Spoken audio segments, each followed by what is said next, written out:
Hello everyone, मेरा नाम मनीष कुमार सिंह है। मेरे साथ आप सामान्य अध्ययन के कुछ विशेष पहलुओं को हम जान रहे हैं। इस कड़ी में जहां एक बार मैंने आपको बौद्ध धर्म का इतिहास बताया, किस तरह से सिद्धार्थ का जन्म हुआ और कैसे सिद्धार्थ से गौतम बुद्ध बनने का सफर शुरू हुआ। ठीक, चारों बौद्ध संगीतियों के बारे में जाना। हमने उस क्लास में यह कह के खत्म किया था कि अगली बार इसके संप्रदाय व इसके प्रचार प्रसार से संबंधित तथ्यों को जानेंगे, इन कहानियों को सुनेंगे कि कैसे बौद्ध धर्म अनेक संप्रदायों में बटा और क्या प्रमुख कारण रहा कि बौद्ध धर्म का भारत से पराभव हो गया, अर्थात यहां से इसका पतन शुरू हो गया। ठीक है, चलिए शुरुआत करते हैं। ठीक, पिछली क्लास में हमने जब चौथी बौद्ध संगीति पढ़ी तो ये जाना था कि बौद्ध धर्म दो शाखाओं में बट गया था। कौन कौन सा? हीनयान और महायान। ठीक है, एक हीनयान था और दूसरा क्या? महायान। ठीक, अब इन दोनों से जुड़े हुए संप्रदायों को जानते हैं। तो सबसे पहले बात करेंगे किसकी? हीनयान की। हीनयान, क्या तात्पर्य था हीनयान से?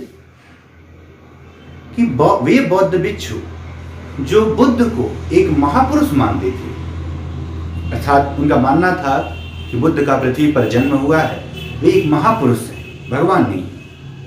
अर्थात मूर्ति पूजा में ये विश्वास नहीं करते थे। कौन? हीनयान। ठीक, इन्होंने बुद्ध को कई रूपों में देखा, जैसे कि इन्होंने बुद्ध को कनक मुनि, कश्यप या ककुच्छवानंद से भी संबोधित किया है।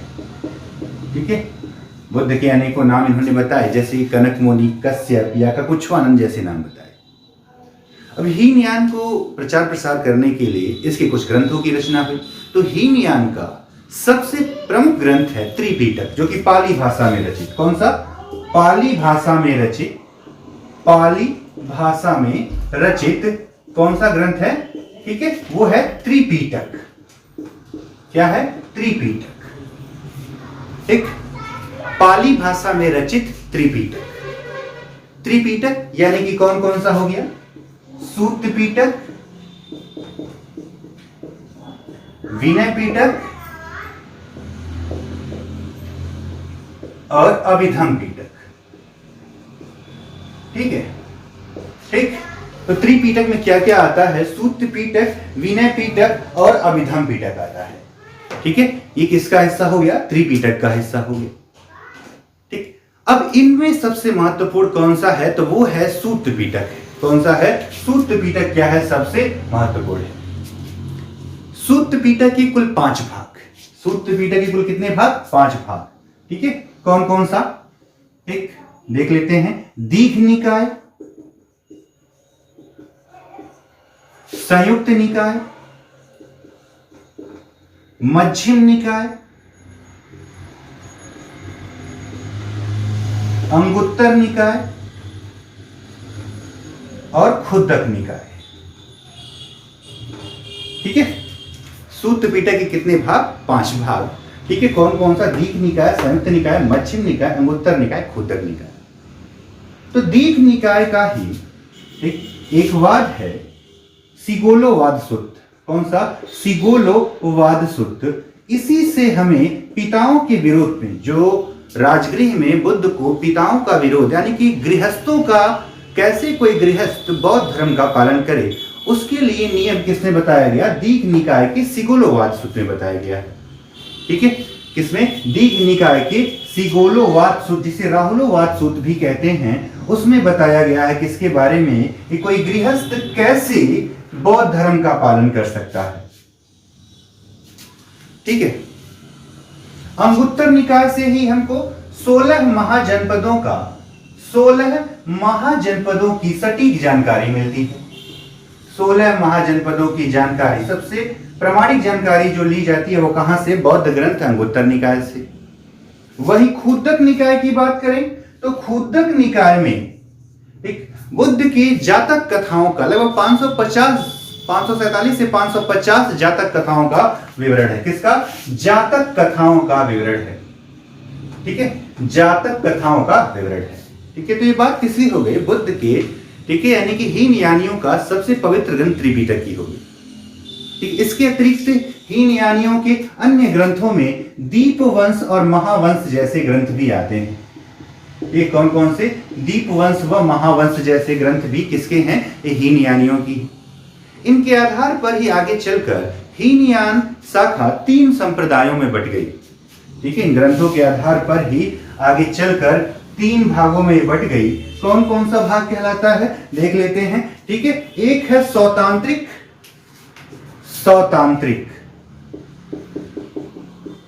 ठीक, जो कि सूत पीटक पर आधारित है। सूत पीटक पर आधारित संप्रदाय क्या कहलाया?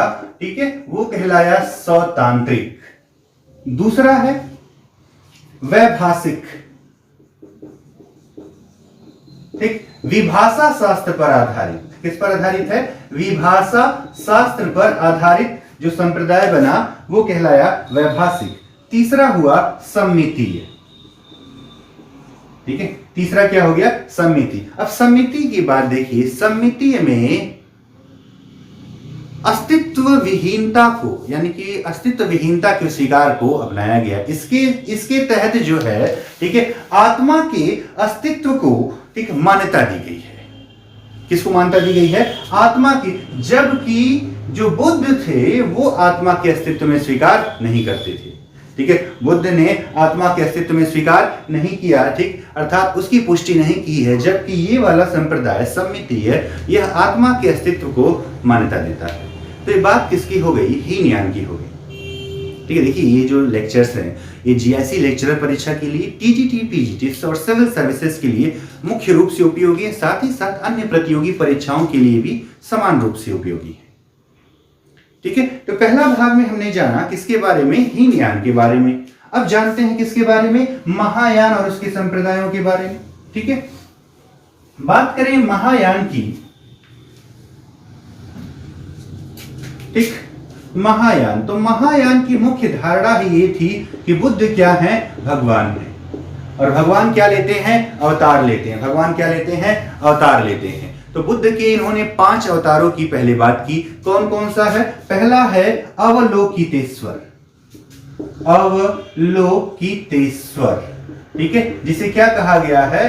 पदमपाणि कहा गया है। यानी कि हाथ में जिसके क्या है? कमल है। ठीक है, वो क्या कहलाया? ठीक है, अवलोकितेश्वर। इसे हम दयावान बोधिसत्व कहते हैं। ठीक है, दूसरा है मंजूश्री। ठीक है, जिसके हाथ में पुस्तक है, यानी ज्ञान का। ठीक है, दूसरा क्या है? मंजूश्री। तीसरा क्या है? वज्रपाणि, जिसके हाथ में क्या है? वज्र है, अर्थात दंड देने वाला। ठीक है, वज्रपाणि। चौथा क्या है? क्षितिगृह।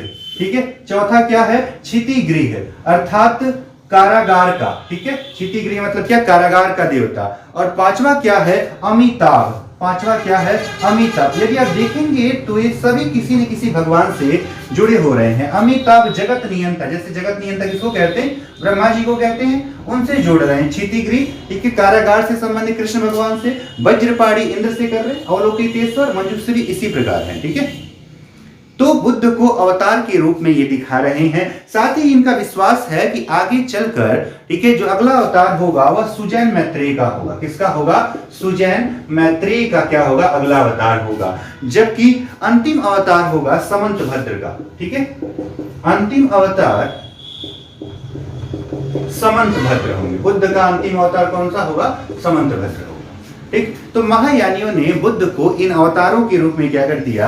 बांट दिया। अब महायानियों से संबंधित प्रमुख ग्रंथों में बात करें तो दिव्यदान, वज्रछेदिका, ललित विस्तार, जिसे लाइट ऑफ एशिया जिसका अंग्रेजी रूपांतरण है, इसके अतिरिक्त अश्वघोष द्वारा रचित बुद्ध चरित, ठीक है, सौंदरानंद तथा सारीपुत्र प्रकरण, ये कुछ प्रमुख ग्रंथ हैं। ठीक है, जैसे हम नाम लिख देते हैं यदि दिव्यदान, ठीक, वज्रछेदिका, ललित विस्तार,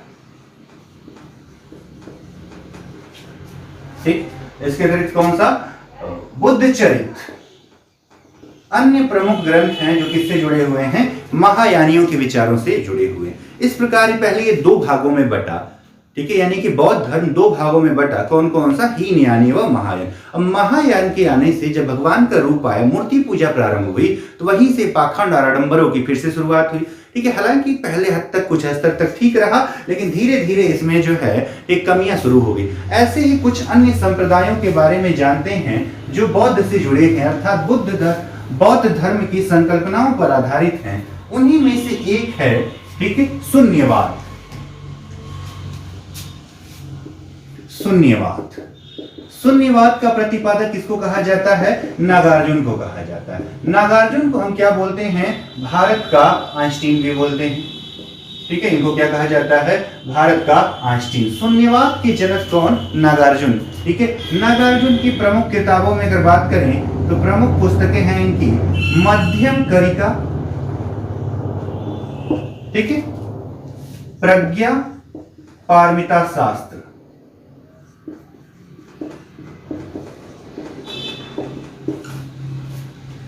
ये क्या है? नागार्जुन की कुछ प्रमुख पुस्तकें हैं। इसके अलावा एक और है शून्यता सप्तति। शून्यता सप्तति, ठीक। तो ये शून्यवाद के प्रतिपादक रहे नागार्जुन, जो कि बौद्ध की एक विचारधारा है। तो इसी प्रकार एक और विचारधारा रही विज्ञानवाद। कौन सी रही? विज्ञानवाद। विज्ञानवाद के प्रतिपादक है मैत्रेयनाथ, ठीक है। कौन है? मैत्रेयनाथ। यहां तक तो कुछ हद तक ठीक कहा जाता। इसके बाद जो है, ठीक है, कमियां आगे चलकर बौद्ध धर्म में कुरीतियों ने अपना स्थान बनाना शुरू कर दिया, और इसी कड़ी में आया वज्रयान। 7वीं सदी तक आते आते बौद्ध धर्म का पतन शुरू हुआ। तो इसका जिम्मेदार कहीं ना कहीं ये संप्रदाय ही रहे, जैसे कि वज्रयान। वज्रयान में, ठीक है, जादू टोना, ठीक, यानी कि आडंबर अब इसमें शामिल होने लगे। आडंबर, ठीक है। पंचमकार भी शामिल होगा। पंचमकार, 5 कुरीतियां, मत्स्य, मैथुन, मदिरा, ठीक है, इस तरह से कुल कितनी कुरीतियां, ठीक है, 5 प्रकार की कुरीतियां भी इसमें शामिल हुई। अर्थात देखेंगे आप, जिन चीजों का विरोध करके बौद्ध धर्म का अस्तित्व हुआ था, जिन कर्मकांडों का विरोध करके बौद्ध धर्म का अस्तित्व हुआ था, वही कर्मकांड अब बौद्ध धर्म का हिस्सा बन गए। तो पतन तो तय ही।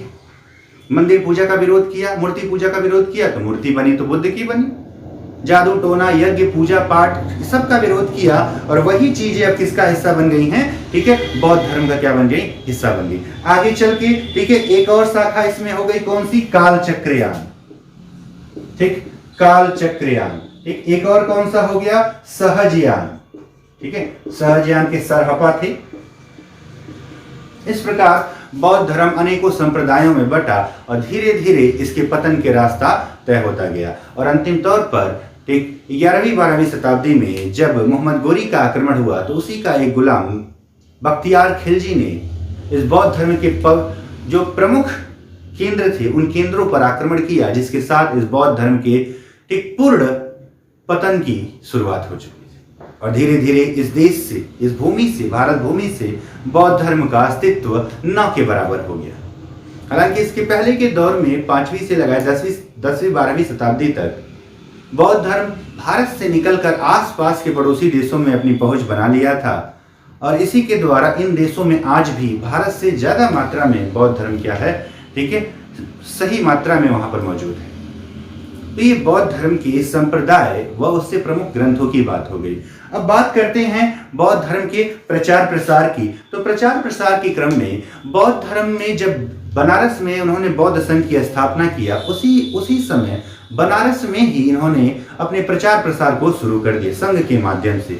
अब जहां जहां बौद्ध जाते या उनके शिष्य जाते थे, बौद्ध धर्म का प्रचार प्रसार होता रहा। इस कड़ी में लोगों ने, जो उस समय के शासक थे, उन्होंने बुद्ध को कई सारे विहार दान में दिए। ये विहार इस बात को प्रमाणित करते हैं कि उन राजाओं पर बौद्ध धर्म का उचित प्रभाव पड़ा, यानी कि वे राजा बुद्ध को, ठीक है, एक आदर्श के रूप में, अपने मुख्य धर्म के रूप में देखते हैं। ऐसा ही तत्कालीन शासक मगध नरेश बिंबिसार, जिन्होंने वेलु वन विहार दिया था। किसने?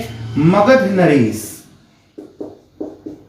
ठीक है, हम कुछ नाम लिख दे रहे हैं, ठीक है, याद करने में आपको आसानी रहेगी। मगध नरेश बिंबिसार ने कौन सा वन दिया? वेलु वन विहार दान में दिया, ठीक है। तो लिच्छवियों ने, ठीक, लिच्छवियों ने कुटाग्रशाला, कुटाग्रशाला वन विहार दान में दिया। ठीक है, तो इसके अतिरिक्त अगर बात करें उसी समय के कौशल नरेश प्रसेनजीत ने, किसने? कौशल नरेश प्रसेनजीत ने, ठीक है, पूर्वाराम विहार, कौशल नरेश प्रसेनजीत ने पूर्वाराम विहार, ठीक है। इसके अलावा बात करें कौशांबी नरेश उदयन ने, कौशांबी नरेश उदयन ने घोषिता राम विहार दान में दिया। अब देख रहे हैं आप, ये 4 महाजनपद है, लिच्छवी हैं, कौशल है, कौशल में ही काशी भी था, कौशांबी है, मगध है, ये सब जगहों पर बुद्ध का प्रभाव पड़ता गया। अर्थात जो दान दे रहे हैं ये प्रमाणित कर रहे हैं कि इनके ऊपर बौद्ध धर्म का व्यापक प्रभाव पड़ा था। ठीक है, ठीक, क्या हुआ था? व्यापक प्रभाव पड़ा था। बौद्ध धर्म का प्रचार प्रसार लगातार बढ़ रहा था। इसी दौरान बुद्ध पहुंचे राजगृह। राजगृह में जब पहुंचे तो उन्हें वहां के पिताओं के विरोध का क्या करना पड़ा? सामना करना पड़ा। क्यों ऐसा हुआ? बौद्ध धर्म का प्रचार ऐसा प्रभाव पड़ा कि बच्चा से लगाए छोटे छोटे बच्चे बौद्ध धर्म को अपना रहे थे। ऐसे में पिता लोग नाराज हो गए, यदि उनके बच्चे भी बौद्ध धर्म को अपना लेंगे, और बौद्ध धर्म में ब्रह्मचर्य भी एक नियम है, तो ऐसे में उनका वंश आगे कैसे बढ़ेगा? इस बात को समझते हुए अंततः बुद्ध ने उस नियम में थोड़ा बदलाव कर दिया कि 15 वर्ष से कम आयु का कोई भी बालक बौद्ध धर्म में शामिल नहीं होगा। आगे चल के फिर से बदलाव होगा, ठीक है, लेकिन अभी के लिए उन्होंने ये नियम बना दिया कि 15 वर्ष से कम के आयु का कोई भी बालक बौद्ध धर्म में शामिल नहीं होगा, बौद्ध संघ का हिस्सा नहीं बन सकेगा। ठीक है, ठीक, आगे सफर करते हुए पहुंचे जहां अपने गृह नगर कपिलवस्तु में। तो कपिलवस्तु में उनके सौतेले भाई नंद तथा उनके पुत्र राहुल ने भी बौद्ध धर्म में दीक्षा ले ली। यहीं पर अपने पिता सुद्धोधन द्वारा कहने पर कि कुछ और अन्य नियम बनने चाहिए जिससे कोई बालक बौद्ध संघ में शामिल ना हो सके, तो उन्होंने कहा कि 18 वर्ष से कम आयु का कोई बालक अपने माता पिता के बिना अनुमति के, यानी बिना परमिशन के बौद्ध संघ का हिस्सा नहीं बन सकेगा। ठीक है, यानी अब देख रहे हैं संपूर्ण उत्तर भारत एक व्यक्ति के प्रभाव में आ चुका है। क्या बिहार, क्या उत्तर प्रदेश, क्या, ठीक है, मध्य प्रदेश, इस संपूर्ण उत्तर भारत किसी एक व्यक्ति के प्रभाव में आ चुका है। और वो व्यक्ति कौन है? सिद्धार्थ, जो आगे चल के गौतम बुद्ध बना है, जिसे तथागत कहा गया, जिसका गोत्र गौतमी है, इस वजह से नाम गौतम बुद्ध, महात्मा बुद्ध जिसे हम कह रहे हैं, जो महापुरुष भी है, जो भगवान भी है। किसी के लिए महापुरुष है तो किसी के लिए क्या है? भगवान है। जिसने अंधकार को मिटाया है, जिसने कुरीतियों को समाप्त किया, समाज में समानता लाया, समाज के निचले तबकों में यह भावना विकसित की कि समाज में उनका भी अस्तित्व है।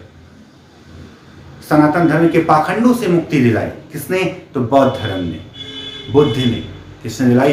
बुद्ध ने दिलाई। और इसका प्रभाव संपूर्ण उत्तर भारत पर दिख रहा है। ठीक है, यहां से कपिलवस्तु के बाद जब अगली कड़ी में वैशाली पहुंचे, तो वैशाली में उस समय अकाल पड़ा था, उसी दौरान पहुंचे थे। तो वहां पर अपने प्रिय शिष्य आनंद के कहने पर इन्होंने महिलाओं को भी प्रवेश दिया। ठीक है, और प्रथम महिला भिक्षु इनकी मौसी, प्रथम महिला भिक्षु इनकी मौसी, जिन्होंने इनका लालन पोषण किया था, किसने?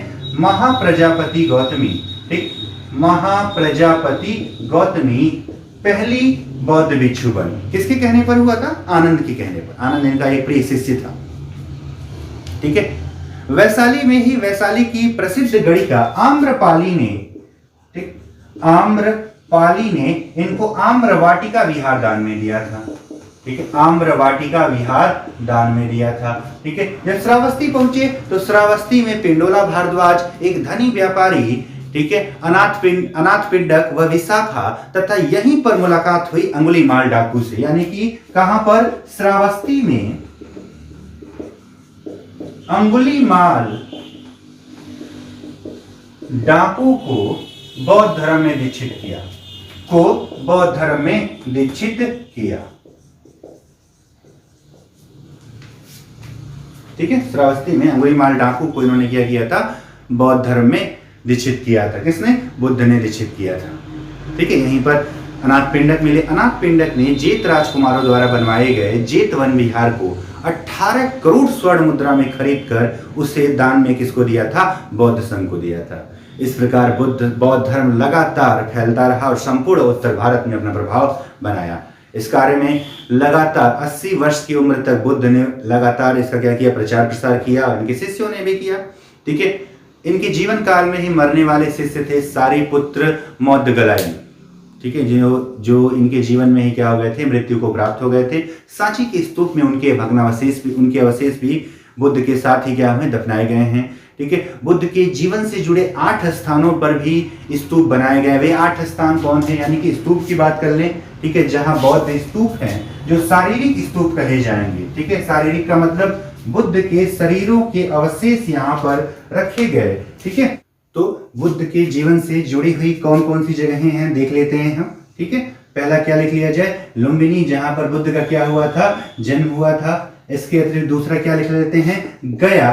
ठीक, दूसरा क्या लिख लेते हैं, गया, जहां पर बुद्ध को ज्ञान की प्राप्ति हुई थी। तीसरा क्या लिख लेते हैं, राजगृह, बुद्ध के पहले गुरु। चौथा क्या लिख लेते हैं, वैशाली, बुद्ध के दूसरे गुरु। ठीक है, पांचवा क्या लिख लेते हैं, श्रावस्ती, बुद्ध ने सर्वाधिक उपदेश कहां दिया था, श्रावस्ती में दिया। ठीक है, छठा क्या लिख लिया जाए, ठीक है, छठा क्या है हमारा, एक सारनाथ, जहां बुद्ध ने पहला उपदेश दिया था। ठीक है, सातवां क्या लिख लेते हैं, संकिसा, फर्रुखाबाद में पड़ता है संकिसा। और आठवां क्या है हमारा, कुशीनगर है। क्या है, कुशीनगर है। ठीक है, तो इस प्रकार हमने जाना कि कैसे एक धर्म संपूर्ण उत्तर भारत पर अपना प्रभाव जमा सकता है।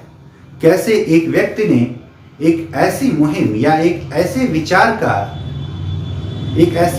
प्रतिपादन किया जिसने उस दौरान के सभी विचारों को अपने तले ले आया। सभी विचार उसके अधीन हो गए। सनातन धर्म से लगाए ब्राह्मण धर्म या अन्य सभी, जैन धर्म से भी ज्यादा प्रभावशाली कौन सा रहा, बौद्ध धर्म रहा। ठीक है, तो ये वीडियो हमने मुख्यतः जीआईसी लेक्चरर, टीजीटी, पीजीटी व सिविल सर्विसेज व अन्य सभी प्रतियोगी परीक्षाओं के लिए बनाई है। ठीक है, जिसमें हमने आपको एक चैप्टर में बताया था कि कैसे सिद्धार्थ बुद्ध बने और संगीतियों के बारे में। तो आज के लेक्चर में मैंने आपको बताया कि क्या क्या रहा, कि कैसे बौद्ध धर्म में संप्रदाय बटे और कैसे इसका पतन तय हुआ। ठीक है, हमने नए चैनल की शुरुआत की जिसमें इन वीडियोज के माध्यम से हम आपसे लगातार मुलाकात करते रह रहे हैं। ठीक है, हमारी एक छोटी सी कोशिश है, थोड़ा आप भी इसमें सहयोग करें और हमारे चैनल को लाइक सब्सक्राइब करें व ज़्यादा से ज़्यादा लोगों तक पहुंचाएं, जिससे कि हमें भी प्रोत्साहन मिलता रहे। ठीक है, आज के लिए बस इतना ही। जल्द